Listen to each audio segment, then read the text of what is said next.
Auto mold drafting. New auto mold drafting command allows users to create drawings for mold in batches. In Mold Drafting Manager, you can select models by layers or by mold type. Check the types needed in the list. Objects of the selected types will be added to the table below. You can pick different templates for different types of objects.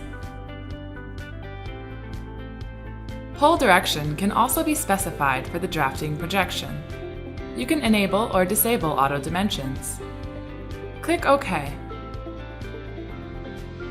The drawings will be created in batches. As you can see, main dimensions have been added to these drawings.